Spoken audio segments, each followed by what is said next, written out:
Hello दोस्तों, अभी हम आप सभी लोगों को इस वीडियो में बताने जा रहे हैं 10वीं का फाइनल परीक्षा 2025 के लिए हिंदी का जो है बहुत ही ज़्यादा महत्वपूर्ण ऑब्जेक्टिव क्वेश्चन।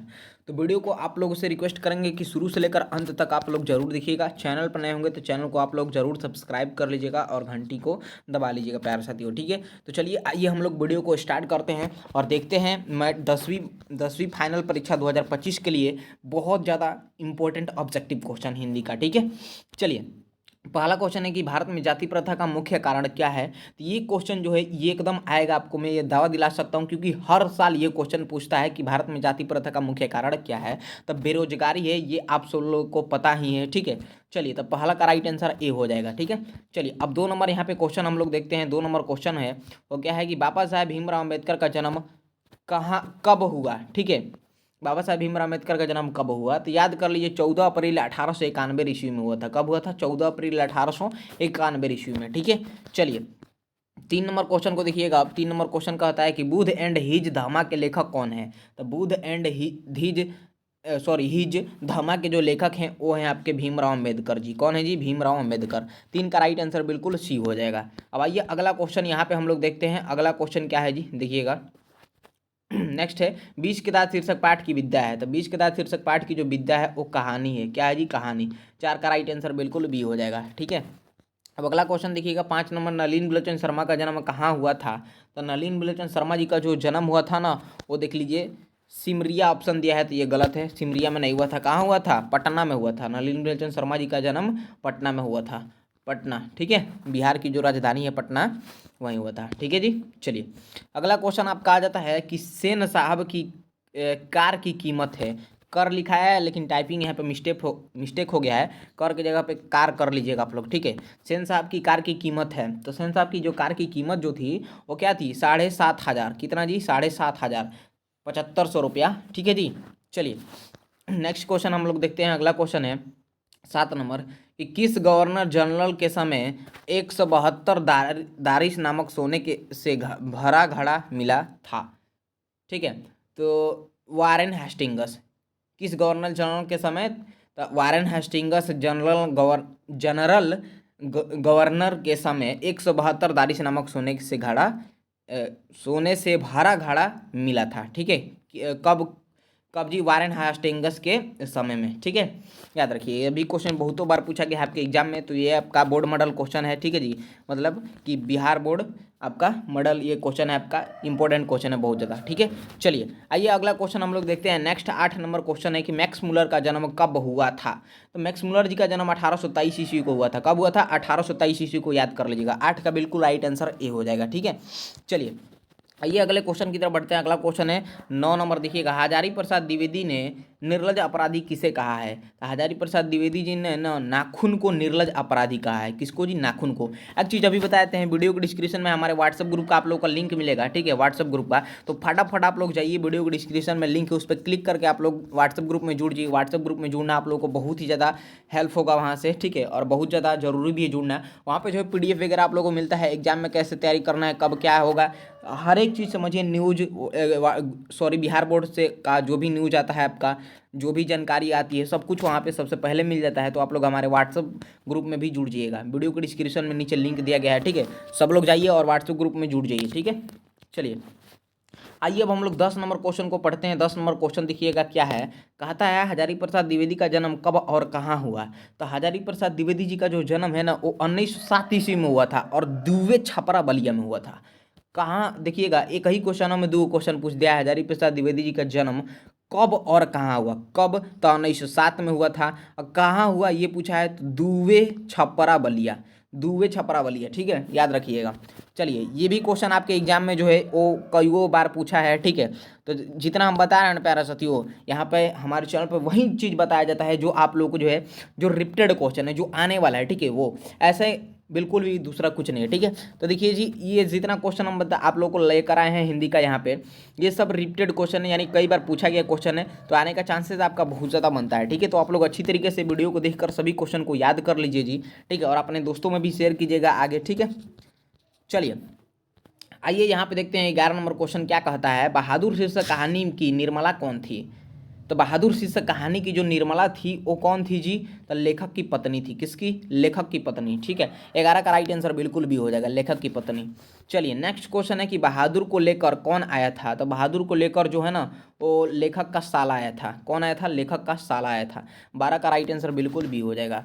अब अगला क्वेश्चन है 13 नंबर, बहादुर कहाँ का रहने वाला था? बहादुर जो है ना जी वो रहने वाला था नेपाल का। कहाँ का? नेपाल।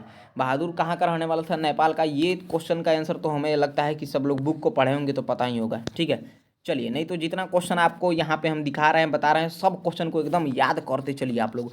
पूरा मन लगा के वीडियो को पूरा फोकस से देखिए आप लोग। ठीक है, और पूरा सभी क्वेश्चन को एकदम अपने दिमाग में बैठालना है, याद कर लेना है। ठीक है, चलिए तो मुझे तो ऐसा नहीं लगता है कि आप लोग जो है वीडियो देखें और ना याद हो, पूरा अच्छी तरीके से यहाँ पे याद हो जाता होगा। ठीक है, क्योंकि जो है पूरा अगर फोकस आपका यहीं पे होगा, क्लास करने पे ना ध्यान होगा कि यहीं पे, तो पूरा क्वेश्चन हम एकदम गारंटी देते हैं याद हो जाएगा आपको। ठीक है, चलिए क्वेश्चन आंसर। चलिए नेक्स्ट क्वेश्चन है कहानी है। ये 4 गो ऑप्शनवा दे दिया है आपके सामानवा, कह रहा है इसमें से कौन कहानी है, ये क्वेश्चन पूछ रहा है। ठीक है, तो बहादुर जो है ना, बहादुर है ना कहानी है आपका, ये सब तो कहानी नहीं है ना।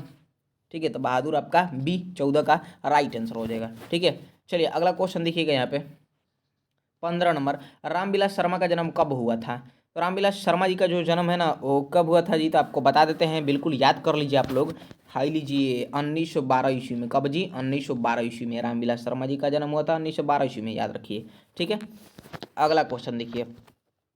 हम सोचते हैं कि कम समय में ज़्यादा से ज़्यादा क्वेश्चन को कवर किया जाए, यानी ज़्यादा से ज़्यादा क्वेश्चन को बताया जाए। ठीक है, तो इसलिए जो है अभी आप लोग हमारे चैनल से जुड़ जाइए, और 10वीं का जो है यहाँ पे लगातार पूरा अच्छी तरीके से सभी सब्जेक्ट का तैयारी कराया जा रहा है, पूरा बेहतरीन तरीके से। तो आप सभी लोग चैनल को सब्सक्राइब करके घंटी को दबा लीजिए, ऑल पे सेट कर लीजिए, और यहाँ से अपना 10वीं का पूरा अच्छी तरीके से तैयारी कीजिए, पूरा फाइनल एग्जाम तक जो है लगातार यहाँ पे सभी सब्जेक्ट का मस्ट बीवी objective question, subjective question, gas question, सारा के सारा चीज़ यहाँ पे बताया जा रहा है। तो अभी आप हमारे चैनल को सब्सक्राइब कर लीजिए और हमसे जुड़ जाइए, और व्हाट्सएप ग्रुप का लिंक डिस्क्रिप्शन में है, वहाँ पे भी जुड़ जाइए, सभी जगह से कनेक्ट हो जाइए, और जो है लगातार बिल्कुल फ्री में अपना तैयारी यहाँ से कीजिए। ठीक है, चलिए प्यारे साथियों, लाइक नहीं किए होंगे तो आप लोग लाइक भी कर लीजिएगा वीडियो को जी। ठीक है, चलिए तो परंपरा का मूल्यांकन है, तो परंपरा का जो मूल्यांकन है ना ये है आपका निबंध है।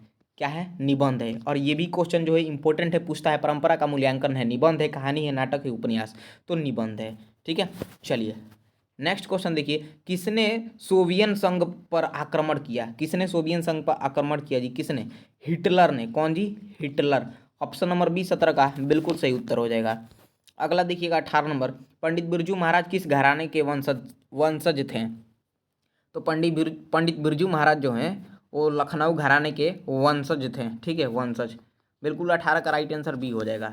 अब अगला 19 नंबर क्वेश्चन देखेंगे आप लोग कि पंडित बिरजू महाराज लखनऊ घराने के किस पीढ़ी के कलाकार हैं? तो पंडित बिरजू महाराज लखनऊ घराने के किस पीढ़ी के कलाकार हैं जी? तो ये हैं 7वीं पीढ़ी। कौन सा पीढ़ी जी? 7वीं पीढ़ी। ठीक है, चलिए अब आइए हम लोग अगला क्वेश्चन 20 नंबर देखते हैं कि ल मदा मोजेल द अविनियो किसकी कृति है? तो ये जो कृति है ना, ल मदा मोजेल द अविनियो किसकी कृति है? तो ये कृति देख लीजिए पिकासो की है। किसकी कृति है? पिकासो। बिल्कुल 20 का राइट आंसर बी हो जाएगा। अब अगला 21 नंबर क्वेश्चन देखिएगा, लेखक अविनियो क्या साथ लेकर गए थे? तो लेखक अविनियो जो है वो पुस्तक, टाइपराइटर और टिप्स साथ लेकर गए थे। ठीक है, बिल्कुल 21 का राइट आंसर बी हो जाएगा। याद करते चलिए पूरा क्वेश्चन बबुआ। ठीक है, एकदम फोकस पूरा यहीं पे क्लास पे होना चाहिए, तभी जाके सब क्वेश्चन आपको एकदम याद हो जाएगा। ठीक है, 22 नंबर देखिए, लेखक के पिता ने कितनी मछलियाँ खरीदी? तो लेखक के जो पिता थे वो कितने मछली खरीदे थे? 3 गो मछली खरीदे थे। कितना मछली? 3 गो। बिल्कुल 22 का राइट आंसर सी हो जाएगा। ठीक है, चलिए नेक्स्ट क्वेश्चन देखिए, मछली शीर्षक कहानी के रचयिता हैं? तो मछली शीर्षक कहानी के जो रचयिता हैं वो विनोद कुमार शुक्ल हैं। कौन है? विनोद कुमार शुक्ल। 23 का बिल्कुल राइट आंसर ए हो जाएगा। अगला क्वेश्चन देखिए, इबादत का अर्थ है। तो इबादत का जो अर्थ है ना वो क्या है जी? तो बिल्कुल अपना यहाँ पे याद कीजिए, इसका आंसर उपासना हो जाएगा। उपासना, इबादत का अर्थ उपासना हो जाएगा। ठीक है, 25 नंबर क्वेश्चन है, बिस्मिल्लाह खां का संबंध है? तो बिस्मिल्लाह खां का जो संबंध है ना वो है, आप लोग देख लीजिए यहाँ, शहनाई से। किससे है जी? शहनाई से बिस्मिल्लाह खां का संबंध है। ठीक है, बिल्कुल 25 का राइट उत्तर डी हो जाएगा। अब अगला क्वेश्चन आपके स्क्रीन पे है, क्वेश्चन कहता है किनके जन्म दिवस को अहिंसा दिवस के रूप में मनाया जाता है? तो किनके जन्म दिवस को अहिंसा दिवस के रूप में मनाया जाता है जी? तो वो है महात्मा गांधी। कि कौन जी, महात्मा गांधी जी ने, प्यार से लोग बापू भी बोलते थे, ठीक है जी। 26 का राइट उत्तर ए हो जाएगा। चलिए नेक्स्ट क्वेश्चन आपके स्क्रीन पे है। जितना क्वेश्चन ला रहे हैं आप लोग एकदम सभी क्वेश्चन को एकदम माथा में बैठाते चलिए, याद करते चलिए जैसे भी तैसे करके, ठीक है। सब क्वेश्चन इंपॉर्टेंट है, बाबू बोल रहे हैं ना 2025 के लिए ये 10वीं हिंदी का जितना क्वेश्चन बता रहे हैं सबका सब क्वेश्चन हमारा इंपॉर्टेंट है। ऐसे ही सभी सब्जेक्ट का जो है हम डेली ऑब्जेक्टिव सब्जेक्टिव क्वेश्चन कराते हैं, तो आप लोग सब्सक्राइब अभी कर लीजिए प्यारा साथियों, और घंटी को दबाकर ऑल पर सेट कर लीजिए, और रेगुलर आप लोग क्लास करीजिए यहाँ पे, ठीक है। चलिए आइए 27 नंबर क्वेश्चन कीजिएगा। महात्मा गांधी के पिता का नाम क्या था? तो महात्मा गांधी के पिता का नाम करमचंद गांधी था। क्या नाम था? करमचंद गांधी, ठीक है। बिल्कुल 27 का राइट आंसर ए हो जाएगा। अब अगला क्वेश्चन देखिए 28 नंबर। आशा दीवार किस कवि की रचना है? आशा दीवार जो है ना ये है आपका गुरु नानक की रचना है। आशा दीवार गुरु नानक की रचना है, ठीक है। चलिए नेक्स्ट क्वेश्चन देखिएगा 29 नंबर। गुरु नानक की पत्नी का, एक सेकंड, चलिए, गुरु नानक की पत्नी का क्या नाम था? तो गुरु नानक की पत्नी का जो नाम था ना वो सुलक्षणी था, सुलक्षणी।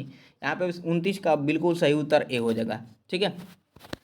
अब ये लीजिए अगला क्वेश्चन आपका। रसखान ने प्रेम वाटिका की रचना कब की थी? तो रसखान जो थे प्रेम वाटिका की रचना जो किए थे ना वो यहाँ पे 1610 में किए थे।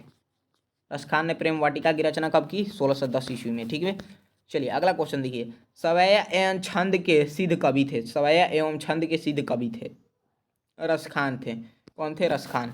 बिल्कुल 31 का राइट उत्तर ए हो जाएगा। अगला क्वेश्चन है घनानंद किनके सैनिकों द्वारा मारे गए जी? तो घनानंद जो थे ना वो नादिर शाह के सैनिकों द्वारा मारे गए। किसके सैनिकों द्वारा? नादिर शाह के सैनिकों द्वारा, ठीक है। चलिए अगला क्वेश्चन देखिएगा। घनानंद किस मुगल बादशाह के यहाँ मीर मुंशी का काम करते थे? तो जो घनानंद थे ना वो मोहम्मद शाह रंगीले के यहाँ मीर मुंशी का काम करते थे। 33 का बिल्कुल सही उत्तर डी हो जाएगा। अब अगला क्वेश्चन 34 नंबर है कि भारत सौभाग्य किनका प्रसिद्ध नाटक है? तो भारत सौभाग्य प्रेमघन का प्रसिद्ध नाटक है। किनका जी? प्रेमघन का, ठीक है। 34 का बिल्कुल सही उत्तर बी हो जाएगा। अब नेक्स्ट 35 नंबर क्वेश्चन देखिएगा। कहता है क्वेश्चन में कि भारत माँ के श्रेष्ठ मुख की तुलना कवि ने किससे की है? तो किससे की है जी? तो देख लीजिए बिल्कुल छाया युक्त चंद्र से, याद रखिएगा, ठीक है। चलिए अगला क्वेश्चन देखिए। एकदम क्वेश्चन का आंसर एकदम याद रहना चाहिए, क्वेश्चन का आंसर मुंह पे एकदम जबान पे होना चाहिए आपके, ठीक है। चलिए ये लीजिए क्वेश्चन पढ़िए। स्वरम किस कवि की रचना है? स्वरम किस कवि की रचना है? तो ये है आपका बिल्कुल जी, देख लीजिए सुमित्रा नंदन पंत, सुमित्रा नंदन पंत। 36 का बिल्कुल सही उत्तर सी हो जाएगा। 37 देखिएगा। रामधारी सिंह दिनकर का जन्म डॉट जिले में हुआ। तो कौन से जिले में हुआ? तो बेगूसराय जिले में हुआ था रामधारी सिंह दिनकर जी का जन्म। याद रखिएगा ये भी क्वेश्चन कई बार पूछा गया है एग्जाम में कि रामधारी सिंह दिनकर का जन्म किस जिले में हुआ था? बेगूसराय में, ठीक है। 37 का बिल्कुल सी राइट आंसर हो जाएगा। अगला क्वेश्चन कीजिएगा। मिट्टी की अबोध मूर्तें कौन है? मिट्टी की अबोध मूर्तें कौन है? तो कौन है जी इसमें से? तो फटाफट यहाँ पे आंसर याद कीजिएगा इसका कि मिट्टी की अबोध मूर्तें कौन है? तो वो है जी आपका जनता। कौन है? जनता है, ठीक है। 38 का राइट आंसर बिल्कुल भी। 39 नंबर क्वेश्चन है। उगते सूरज का देश किसे कहा जाता है? उगते सूरज का देश जो है वो जापान को कहते हैं हम लोग। किसको? जापान को कहते हैं, ठीक है। चलिए 40 नंबर क्वेश्चन पढ़िएगा। एक वृक्ष की हत्या के कवि कौन है? तो एक वृक्ष के हत्या के कवि जो है ना वो कौन है जी? तो चलिए बिल्कुल याद रखिएगा आप लोग जी, कुंवर नारायण। कौन जी? कुंवर नारायण थे ना एक वृक्ष के हत्या के कवि, ठीक है, कुंवर नारायण। चलिए नेक्स्ट क्वेश्चन देखिए 41 नंबर की हमारी नींद कविता कहाँ से ली गई है? तो हमारी नींद कविता जो है ये दुष्चक्र में सृष्ट से ली गई है, दुष्चक्र में सृष्ट से, ठीक है। अगला क्वेश्चन देखिए। अगला क्वेश्चन, जितना क्वेश्चन करा रहे हैं आज पूरा आप लोग पूरा याद करते चलिए। सभी क्वेश्चन करा रहे हैं, पूरा क्लास कीजिएगा और पूरा एंड तक वीडियो में बने रहिएगा और सब क्वेश्चन को पूरा एकदम दिमाग में बैठा लेना है, एकदम याद हो जाएगा। मैं दावा दिलाता हूँ पूरा फोकस होगा आपके क्लास पर, आपका क्लास पे। हम तो पूरा अपने तरफ से 100% एकदम आपका देते हैं, ठीक है, पूरा लगातार। तो एकदम पूरा फोकस कीजिए क्लास पे और ज़्यादा से ज़्यादा इस वीडियो को शेयर कीजिए अपने दोस्त साथी सभी में, पूरा शेयर कीजिए, ठीक है। और जो है पूरा मन लगा के क्लास को कीजिए, पूरा याद करा देंगे, ठीक है। जितना क्वेश्चन बता रहे हैं कीजिए आप लोग। अक्षर ज्ञान कविता में किस मनोवैज्ञानिक का आधार लिया गया है? ये लिया गया है बिल्कुल याद रखिए बाल मनोविज्ञान, बाल मनोविज्ञान, ठीक है। चलिए अगला देखिए। मेरे बिना तुम प्रभु किस भाषा से अनुवादित है, तो मेरे बिना तुम प्रभु किस भाषा से अनुवादित है जी, तो ये है, देख लीजिए, बिल्कुल जर्मन। क्या है? बिल्कुल जर्मन, याद रखिए। मेरे बिना तुम प्रभु किस भाषा से अनुवादित है? जर्मन, जर्मन, जर्मन, एकदम याद करो जाइए। रसगुल्ला टाइप का क्वेश्चन हवा है, यही सब क्वेश्चन हवा पूछता है। आई लीजिए 44 पढ़िए। रुचि शब्द का विशेषण है, तो रुचि शब्द का विशेषण रुचिकर है, रुचिकर। 44 का राइट आंसर ए। अगला क्वेश्चन देखिए 45 नंबर। मैं अलमारी से पुस्तक निकलता हूँ, वाक्य में से डॉट डॉट डॉट करक है, तो ये है आपादान। क्या है जी? आपादान। वाक्य में से जो है यानी मैं अलमारी से, ये जो से देख रहे हैं ना शब्द, सॉरी वाक्य पढ़े, मैं अलमारी से पुस्तक निकालता हूँ, वाक्य में से जो आ रहा है ये, मैं अलमारी से, खाली जो से आ रहा है ना वो डॉट डॉट यानी कि कौन सा कारक है, तो आपादान कारक है आपका। ठीक है, आपादान कारक, आपादान से। ठीक है, अपादान हो जाएगा यहाँ पे। 45 का बिल्कुल राइट आंसर बी। अगला 46 देखिएगा। खेत शब्द है, खेत जो शब्द है ना याद रखिएगा तद्भव है। क्या है जी? तत्सम नहीं, तद्भव, तद्भव। बिल्कुल 46 का राइट आंसर बी हो जाएगा। खेत शब्द याद रखिएगा, ये क्वेश्चन आता है आपके एग्जाम में। ठीक है, चलिए 47 देखिए। लिखाई में कौन सा प्रत्यय है? तब प्रत्यय शब्द के क्या होता है? लास्ट में न लगा रहता है जी, लास्ट में जो होता है। आइए लिखाई, ई लास्ट में देखिए, लिखाई ई लास्ट में ई आ रहा है। प्रत्यय तो बताना नहीं पड़ेगा, उपसर्ग शब्द के पहले जुड़ता है, अब प्रत्यय जो होता है लास्ट में जुड़ता है, तो इतना इजी इजी चीज़ तो बताना नहीं पड़ेगा। प्रत्यय उपसर्ग तो आप लोग 9वीं से पढ़ते आ रहे हैं, बताइए। चलिए, तो लिखाई में देखिए लिखा ई लास्ट में ई आ रहा है, तो ऑप्शन नंबर ए आपका करेक्ट आंसर। ठीक है, 48 देखिए। महिला का पर्यायवाची है, तो देखिए महिला का जो पर्यायवाची हो जाएगा ना वो क्या होगा? महिला का नारी हो जाएगा ना। हाँ बिल्कुल 100% सही आंसर, महिला का पर्यायवाची नारी हो जाएगा, बी राइट आंसर। अगला देखिए, चोर शब्द का विलोम है, तो चोर शब्द का विलोम बता देते हैं, क्या हो जाएगा यहाँ पे? आइए आइए, साधु हो जाएगा ना, चोर शब्द का विलोम साधु। बिल्कुल डी राइट आंसर हो जाएगा 49 का। 50 नंबर क्वेश्चन देखिए, ये लास्ट क्वेश्चन है, 50 को इसमें करा देते हैं क्वेश्चन। देखिए, नाच न जाने आंगन टेढ़ा, लोकोक्ति का क्या अर्थ है? तो नाच न जाने आंगन टेढ़ा, लोकोक्ति का जो अर्थ है ना वो क्या है? काम न जानना और बहाना बनाना। काम न जानना लेकिन बहाना बनाना। ठीक है, तो ये इसका अर्थ हो जाएगा। ठीक है, चलिए, तो इस वीडियो में प्यारा साथियों मैंने आप लोग को हिंदी का 50 को महत्वपूर्ण से महत्वपूर्ण से महत्वपूर्ण, एकदम होल क्यों कर दीजिए महत्वपूर्ण का, इंपॉर्टेंट क्वेश्चन कराया है, जिसे आप लोग उम्मीद करता हूं कि सभी क्वेश्चन को आप लोगों ने अच्छी तरीके से अगर देखा होगा तो पूरा याद हो गया होगा। और इस क्वेश्चन इस मतलब क्लास में से जितना क्वेश्चन कराया है 50 को, इसमें से बहुत सारा क्वेश्चन आपके एग्जाम में मैच करेगा। तो इसे आप लोग से उम्मीद करता हूँ कि क्लास भी अच्छा लगा होगा। तो नीचे आप लोग कमेंट बॉक्स में फीडबैक अपना दीजिएगा, क्लास कैसा रहा आज का। ठीक है, और जो है इस वीडियो को आपसे रिक्वेस्ट करेंगे कि ज़्यादा से ज़्यादा अपने दोस्त साथी मित्र सभी में शेयर कीजिए आप लोग। ठीक है, और चैनल को ज़्यादा से ज़्यादा आप लोग सब्सक्राइब कर लीजिए और घंटी को दबा लीजिए प्यारा साथियों। ठीक है, और PDF वगैरह चाहिए तो उसके लिए वीडियो के डिस्क्रिप्शन में व्हाट्सएप ग्रुप का लिंक है, आप सभी लोग फटाफट जुड़ जाइए। ठीक है जी, चलिए मिलेंगे अगले वीडियो में, धन्यवाद।